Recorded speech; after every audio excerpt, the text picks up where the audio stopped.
Oi gente, eu sou o Roberto de Farias, esse aqui é o Fantástico Mundo dos Arquétipos e no vídeo de hoje nós vamos falar sobre a dualidade de uma oração.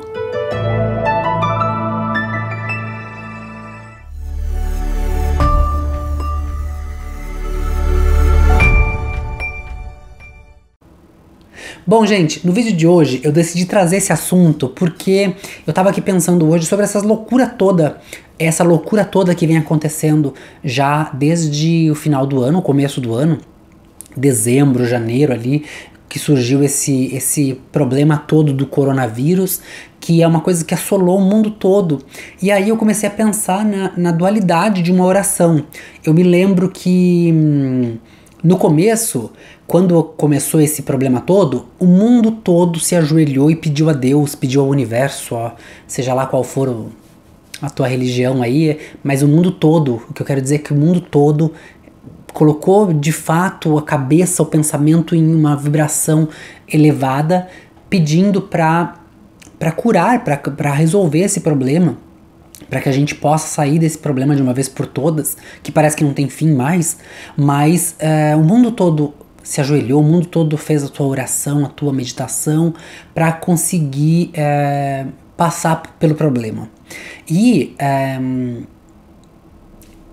eu pensei sobre isso hoje, eu venho pensando sobre isso na verdade há alguns dias, mas hoje ficou muito claro assim para mim, na minha meditação, que algumas coisas, né, a gente meio que vai entrar aqui num campo meio que espiritual, mas algumas coisas a gente pede, por mais fé que a gente tenha, por mais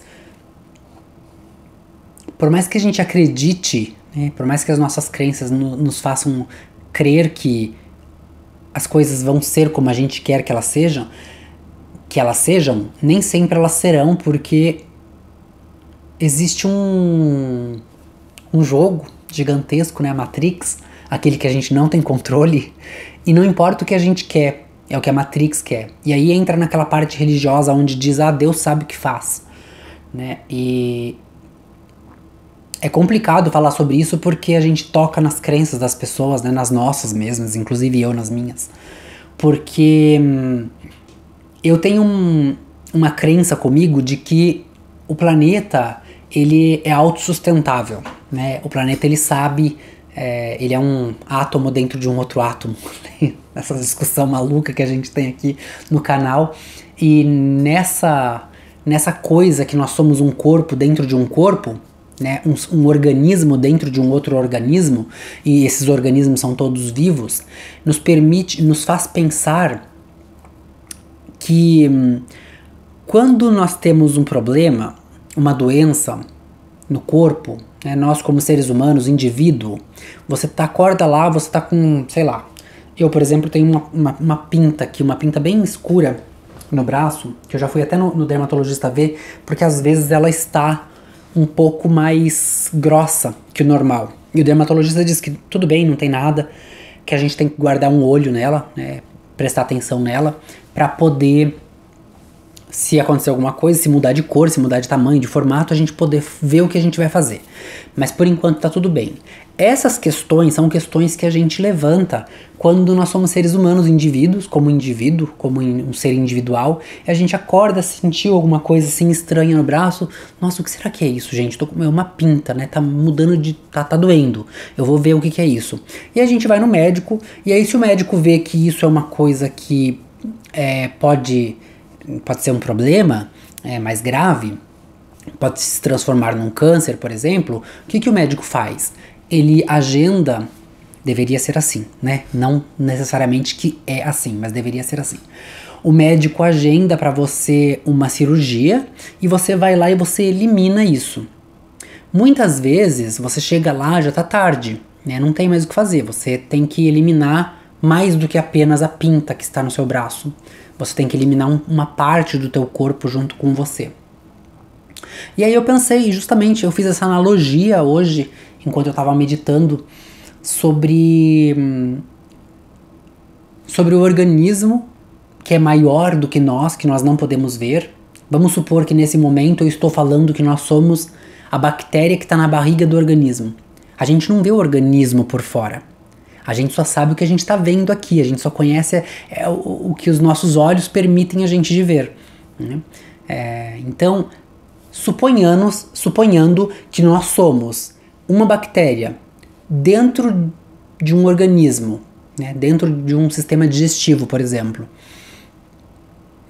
e que a gente não é capaz de ver o grande, e o grande percebeu que ele tem uma pinta no braço, por exemplo, ou que ele tem uma pinta lá dentro do organismo dele, né, ele tem um problema dentro do organismo dele, e ele precisa eliminar esse problema, é exatamente o que está acontecendo no mundo que aconteceria se isso fosse uma realidade. Então é claro que isso é só uma teoria, é uma teoria louca que passou pela minha cabeça, mas que tem a ver, faz sentido, né? Por exemplo, quando você está com, sei lá, com ácido no intestino, você vai lá e toma um antiácido. Então você resolve aquilo, o ácido diminui.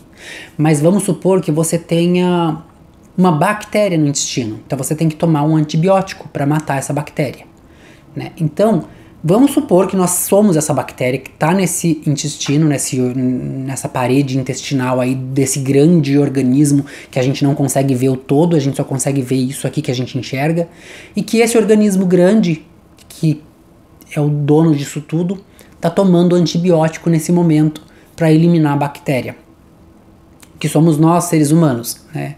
Porque quando a gente faz essa analogia de uma forma assim macrocósmica, eu vou falar macro porque é planetário, né? É no planeta todo, não é localizado, não é uma pinta no braço, é um problema no corpo todo. A gente vê que o planeta Terra, ele está sendo destruído por nós, né? Pela nossa ganância, exploração. Aqui no Canadá é uma coisa muito comum a exploração mineira, por exemplo, né? Eu me formei, fui para a escola numa província aqui do Canadá, lá no Quebec, para estudar mineralogia, e a gente vê como que isso é agressivo, assim, a forma como é tratado a terra, sabe, para poder tirar o ouro, para tirar o diamante, para tirar todos os minerais, né, ferro, cobre, zinco, seja lá qual for. É agressivo demais, né? Eu moro numa cidade chamada Timmins, é no norte do Canadá, tipo sertãozão mesmo do Canadá.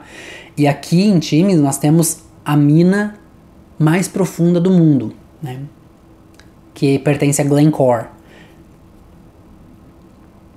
E a forma como eles exploram isso é assim extremamente agressivo pro planeta. E aí eu tava pensando justamente nisso tudo, né? Nessas explorações, no desmatamento, né? Nas queimadas, que são desmatamentos e queimadas criminais, né? Não é nada... Não existe um governo, não existe um...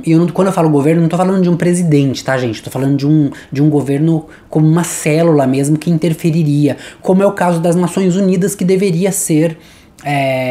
que deveria ter todas as Nações Unidas para poder cuidar de um problema grave quando ocorre um crime ambiental, por exemplo, como o crime de Mariana, por exemplo, que até hoje não... né? Acabou em pizza. E olha a destruição que foi aquilo. Né, não acabou só com vidas de pessoas, acabou com todo um ecossistema ali, né? Chegou no mar, no oceano. Então o negócio assim é grotesco, é muito grande. E não tem ninguém ligando para isso, né? Por mais que a gente tenha pessoas que se incomodam, que gostariam de resolver, nós não temos forças para fazer nada, né? Porque existe alguém aqui dentro desse jogo, não tô falando do jogo lá grande não, que a gente não tem controle. O jogo que a gente tem controle, se todo mundo se unisse, se todo mundo fosse lá, a gente conseguiria resolver, mas as pessoas, são poucas as pessoas que vão para tentar resolver isso, então é muito difícil de conseguir, né? Não tô dizendo que a gente não deveria tentar, muito pelo contrário, a gente deveria continuar tentando. Mas o que está acontecendo é justamente isso. Não existe um organismo aqui na Terra, não existe uma célula aqui na Terra, uma nação, um governo que esteja de fato preocupado com isso. Porque a gente vê isso acontecer, não é só no Brasil não, a gente vê isso acontecer no mundo todo. Aqui na cidade que eu moro, inclusive, Timmins, Ontário, teve a maior catástrofe ambiental do Canadá. Eu moro muito próximo dessa catástrofe, você vai lá, inclusive, é um lugar assim gigantesco e que toda a mata está amarela, sabe? Você vê assim que eles estão tentando recuperar já faz anos e eles não conseguem, porque foi a mesma coisa, uma barragem estourou e aí todos os resíduos químicos da barragem, que era uma barragem de resíduos de uma mina de exploração de ouro, foi para lá e acabou com tudo. E eles não conseguem recuperar isso de forma a 100%, de jeito nenhum, já faz anos, já gastou-se bilhões de dólares e o lugar ainda está morto. O lugar está doente, né? Ele está tentando se recuperar. Você vê que tem lugar que o verde já fica mais bonitinho, mas a maioria está bem amarelo ainda. E a gente faz isso no mundo todo, né? Se você olhar aí o que está acontecendo no planeta de forma geral, você vai ver que está tudo se acabando. E aí, esse negócio do coronavírus, ele chegou e ele veio assim, fez todo mundo ficar dentro de casa, ele parou o planeta, né? Ele é praticamente como se o antibiótico já tivesse começado a fazer efeito. E quanta coisa bonita já aconteceu depois que essa coisa horrorosa do coronavírus chegou, que parece horrível, né? A dualidade do problema. Um problema enorme que veio para trazer um monte de solução, né? Veneza, um lugar maravilhoso,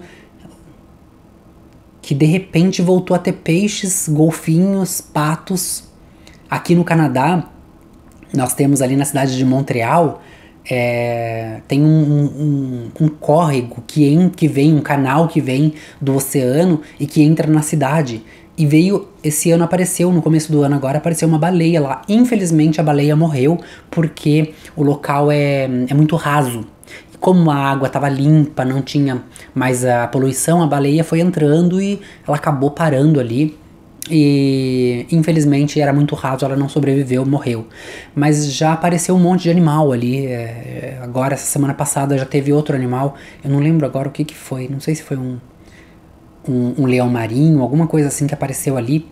Tá lá, o pessoal tá indo lá pra ver o bicho, porque é uma sensação, né, de que a natureza tá meio que tomando conta de novo. É uma coisa linda que aconteceu durante o coronavírus, foi os montes lá do Himalaia que podem ser vistos, né? Hoje eu já não sei mais, mas até um mês atrás eles podiam ser vistos da Índia, coisa que não acontecia já há 100 anos. Ou seja, o coronavírus veio como uma espécie de antibiótico mesmo para matar a bactéria, né? A bactéria tem possibilidade de raciocínio? Tem, somos nós. Nós estamos aqui, nós viemos para fazer a diferença. Nós somos o único ser do planeta Terra que pode pensar, raciocinar, compreender, entender e tomar uma decisão sábia. Depois de tomar uma decisão, a gente tem essa certeza de que foi sábio, a gente pensou, né? Uma decisão inteligente. A gente tem essa possibilidade. Nós estamos fazendo isso? Aparentemente não. As coisas mal voltaram ao normal, né? Que o coronavírus ainda está aqui. A gente está tentando controlar isso ainda. Não tem vacina, as pessoas ainda estão ficando doentes, ainda estão morrendo, mas as coisas meio que já voltaram ao normal. A exploração já voltou, a poluição já voltou a tomar conta de novo nas ruas da Ásia, da China. Logo logo a gente não vai conseguir mais ver os montes da Índia. E você percebe que houve uma tentativa do planeta, né, de se recuperar. E nós não baixamos a guarda. A gente foi lá e a gente, como um monte de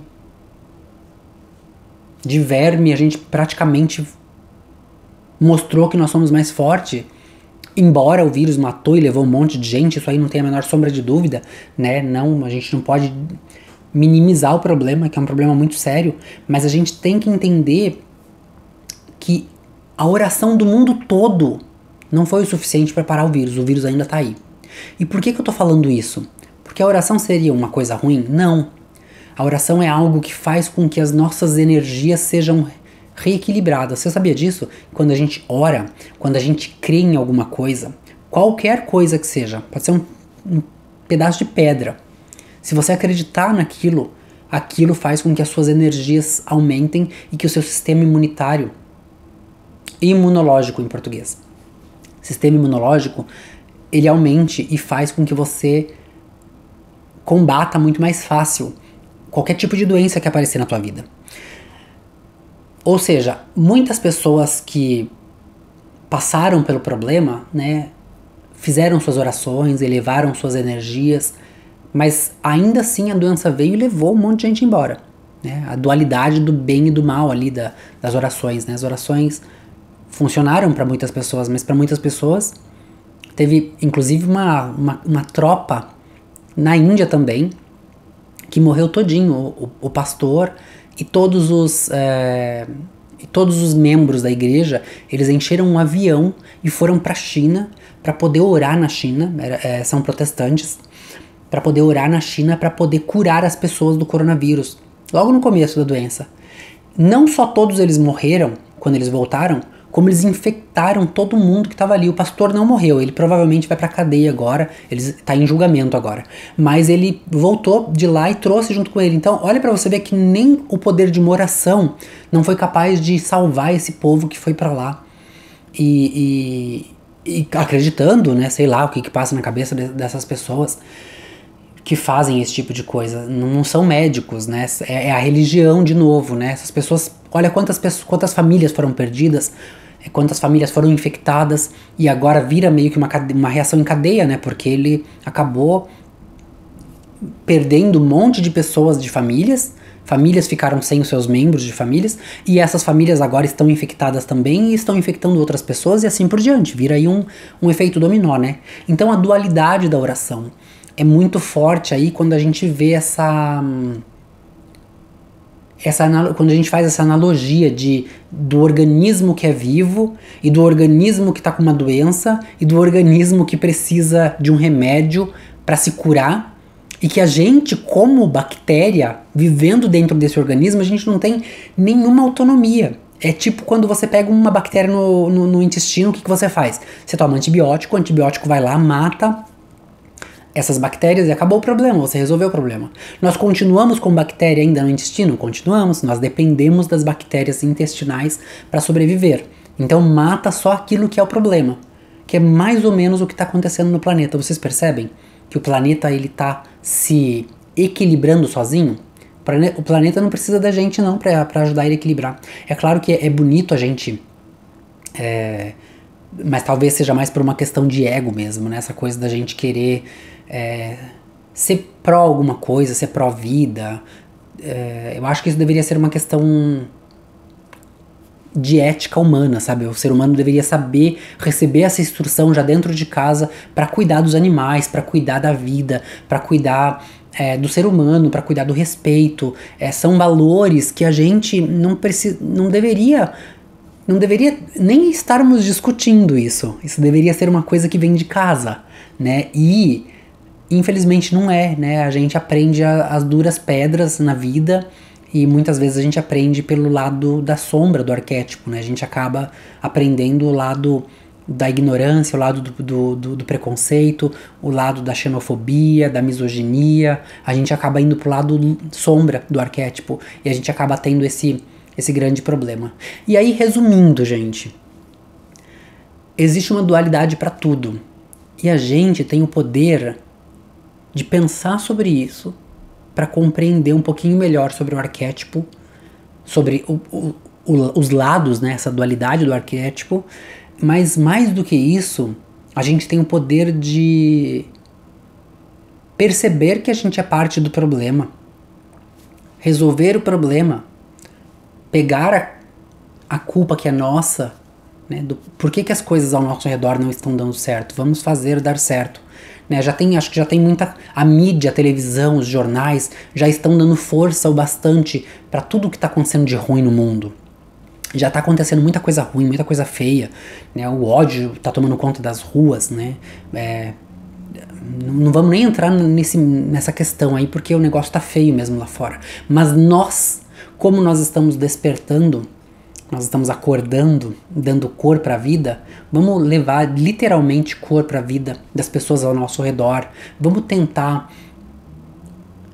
fazer a mudança, fazer a diferença no ambiente em que vivemos. E para isso eu gostaria de convidar você para, sem nenhum interesse em retorno, não queira nada em retorno, mas fazer 3 elogios sinceros, sem querer nada em troca, para qualquer pessoa que você encontrar, que não seja só dentro da sua casa, tá? Vamos fazer assim então, 3 dentro de casa e 3 fora de casa. Faça 3 elogios para as pessoas que vivem com você e 3 elogios para as pessoas que você não conhece. Essas pessoas desconhecidas têm que ser pessoas completamente diferentes, 3 pessoas diferentes. Pode ser a operadora do caixa do supermercado, pode ser o porteiro do seu prédio, não importa. 3 elogios sinceros. Aqueles elogios que a gente tem o poder de mudar a vida, o dia daquela pessoa. Muitas vezes a gente julga porque o outro tá ranzinza, porque o outro tá estúpido, porque o outro tá ignorante, porque o outro... A gente julga muito, né? Nós temos, como seres humanos, nós somos pessoas que estamos aqui julgando o tempo todo. Mas, se a gente pudesse compreender que o outro ser humano é como ele é por uma razão, ele está como ele está sendo ignorante, ele está sendo mal educado, porque ele provavelmente está tendo um dia difícil, uma semana difícil, uma vida difícil. A gente não sabe quais são as circunstâncias dentro da casa daquelas pessoas. E mesmo que a gente soubesse, cada pessoa tem uma bagagem emocional para lidar com os problemas da vida. E cada uma vai lidar de uma forma diferente. Algumas pessoas vão levar numa boa, outras pessoas vão encontrar uma grande dificuldade de lidar com aquilo sozinho, vão precisar de terapeutas, de psicólogos, de profissionais da área para poder resolver. Muitas pessoas não conseguem, não têm acesso a isso tudo. É uma coisa muito importante de falar também. Então a gente não vamos pegar a amargura da pessoa junto com a gente. Vamos levar a nossa doçura para essas pessoas. Vamos fazer o dia delas diferente. Mesmo que quando você fizer o elogio, ela não agradeça, ela não sorria, ela não mude de atitude. Faça a sua parte, porque quando a gente planta a sementinha, se tiver um pouquinho de adubo ali, com certeza, no momento ou outro, vai florir. E o nosso dia vai ficar grandioso, porque a gente fez o mínimo que a gente podia fazer para iluminar um pouco o dia daquela pessoa que estava num momento ruim, que estava num momento... E se a gente não souber que ela tá ou não, se ela está ou não no momento ruim, não tem problema também, desde que aquele elogio seja um elogio que vem de lá de dentro mesmo, sabe? Agradecer de verdade para um gari de rua, por exemplo. Olha, parabéns pelo teu serviço, esse serviço aí é impressionante. Se a gente não tivesse você, as nossas ruas estariam sujas. Obrigado pelo teu tempo, pela tua profissão. Ele é pago para isso, claro que é. Todo mundo deveria ser pago para fazer algum trabalho. Mas ele está fazendo um trabalho que é o trabalho da comunidade, de manter as nossas ruas limpas. Então esse elogio tem que vir de verdade e sem nenhum desejo de ter nada em troca. Simplesmente porque você quer fazer um elogio, por querer melhorar a tua pessoa como personalidade e por querer melhorar o dia de alguém, fazer com que aquela pessoa, pelo menos naquele momento que ela receba o elogio, o mundo para e ela preste atenção naquilo que você está falando para ela e ela vai perceber, pelo menos naquele momento, que ela é importante na vida de alguém. E isso pode fazer toda a diferença na vida daquela pessoa que vai ouvir esse elogio, porque ela pode mudar muitas coisas na vida dela, inclusive coisas que a gente não é capaz de imaginar que ela está prestes a fazer. Faz o teste e deixa aqui nos comentários para que a gente possa saber como que tá indo esse teste, se você realmente está conseguindo mudar ou se você conseguiu tirar o sorriso do rosto de alguém. Um forte abraço, a gente se vê no próximo vídeo. Até lá! A marca Roberto de Farias, logotipo com arquétipos, está mudando. Seu visual será logotipo com arquétipos. Todo o conteúdo é de acordo com as especificações do Instituto Nacional de Propriedade Industrial. O branding é necessário para a gestão e atualização da marca. Menos poluição visual e mais comunicação para você. E você, já atualizou sua marca? Acesse agora mesmo as plataformas virtuais e confira o novo conteúdo.